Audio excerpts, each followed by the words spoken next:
ए आई, मला पावसात जाऊ दे.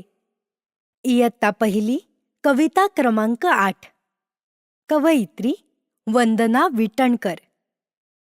मराठी कविता. ए आई, मला पावसात जाऊ दे.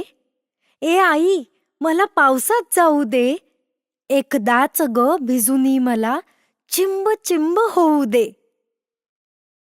एक छोटी मुलगी आईला विनंती करते, मला एकदा तरी पावसात जाऊ दे, चिंब भिजू दे.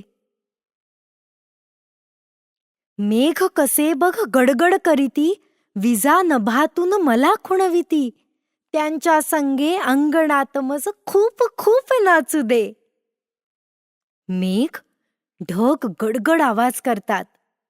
वीज वीज आकाशातून खुणावते.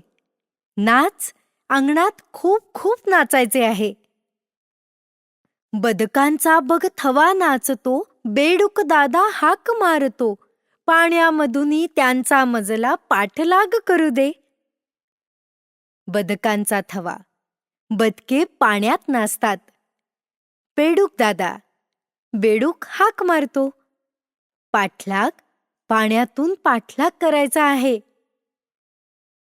धारेखाली उभा राहुनी पायाने मी उडविन पाणी.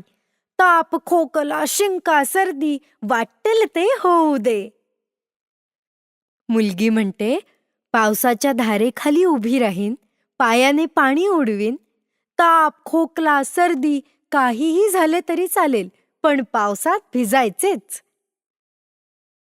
संपूर्ण कविता एकत्र वाचूया. ध्रुवपद. ए आई, मला पावसात जाऊ दे. एकदाच ग भिजूनी मला चिंब चिंब होऊ दे. कडवे 1. मेघ गडगड करीती, विजा खुणविती. अंगणात खूप खूप नाचू दे. कडवे 2. बदकांचा थवा नाचतो, बेडूक हाक मारतो. पाठलाग करू दे. कडवे 3.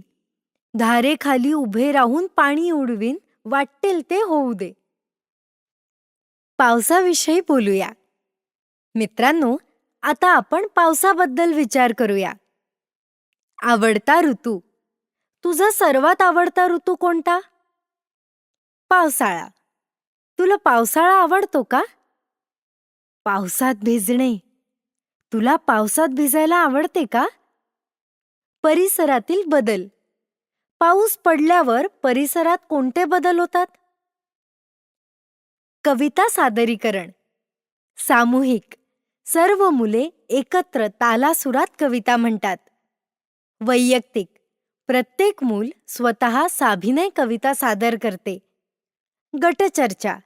गटात एकमेकांना पावसाविषयी प्रश्न विचारतात.